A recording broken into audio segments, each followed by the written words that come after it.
Yatunyartilligu toqolauman ataatillettaaqa imaaqluni takutai mga angutin siutiningannoqa qainnarlunga aglaan angutauna siwiinnarlunga angnauna siwiingillunga asuila innauliliqama aunaaqiuqama anaanama minguttinniartumi atigiliulerluninga qaartiliorniarluninga atigiliuleqaminga asuilaaqialerluni ataatani À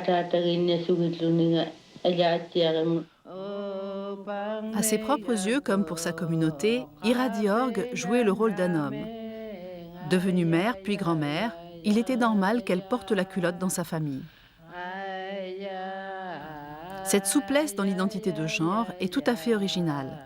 Dans la plupart des cultures, on ne déroge pas au rôle social dicté par le sexe biologique, surtout lorsque l'on est une femme.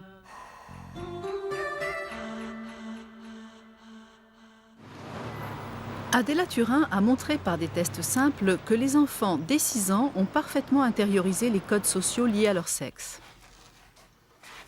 Elle leur propose une série d'images d'ours qui ne présentent aucune caractéristique sexuée et montrent comment ils identifient certains symboles ou certains accoutrements comme étant masculins ou féminins.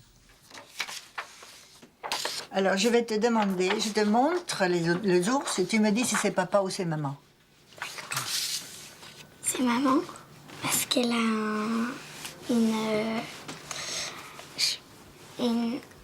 un tablier. Et puis si je voulais que ça soit papa, qu'est-ce que tu me conseilles de faire, de changer dans l'image pour qu'on voit papa? D'enlever le tablier et faire les yeux ronds. Ah, parce que les stéréotypes les plus fréquents sont ceux qui concernent finalement le travail. Le fauteuil de papa qui signifie son repos, mais en réalité signifie son travail, c'est-à-dire que les enfants disent « papa se repose parce qu'il a travaillé, etc. » et les plus grands ajoutent « parce qu'il a gagné de l'argent ». Et le tablier de maman qui signifie le travail ménager. Là, c'est qui? Le papa. Alors, qu'est-ce que tu crois qu'elle fait là? Qu'est-ce qu'il fait? Qu'est-ce qui se passe? Il se repose et... devant la cheminée. Alors dis-moi, et qu'est-ce qu'ils font les autres personnes de la famille? Que fait la maman pendant ce temps-là? La cuisine. La cuisine.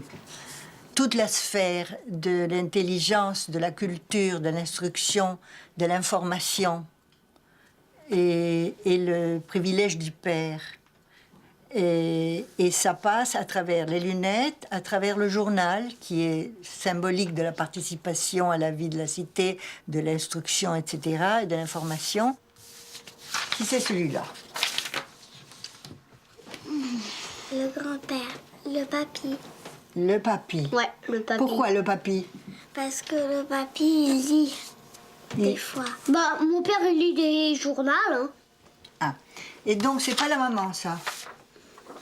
Non, c'est le papy. Et si je veux que ça soit la maman, qu'est-ce que je fais? Tu lui enlèves le journal. Ouais. C'est tout? Si je lui enlève le journal, c'est fait, c'est maman? Oui. Bon, j'enlève le journal et c'est la maman. Ça conforte l'idée que l'intérieur de la maison, c'est la femme et que l'extérieur, c'est l'homme, et que les travaux ménagers incombent seulement à la mère. Et ça, c'est très appauvrissant, mais non seulement pour les filles, c'est très appauvrissant pour les garçons. À une époque où les rôles des hommes et des femmes sont en mutation, les garçons et les filles adoptent dès 2 ans des comportements bien différenciés. Ils choisissent dès 3 ans des partenaires de jeu du même sexe.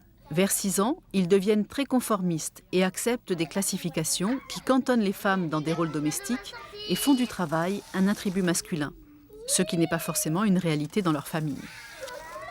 Tout cela semble montrer que l'enfant, pour s'identifier au sexe auquel il appartient, a besoin d'affirmer qu'il n'est pas de l'autre sexe en cloisonnant les rôles et les fonctions.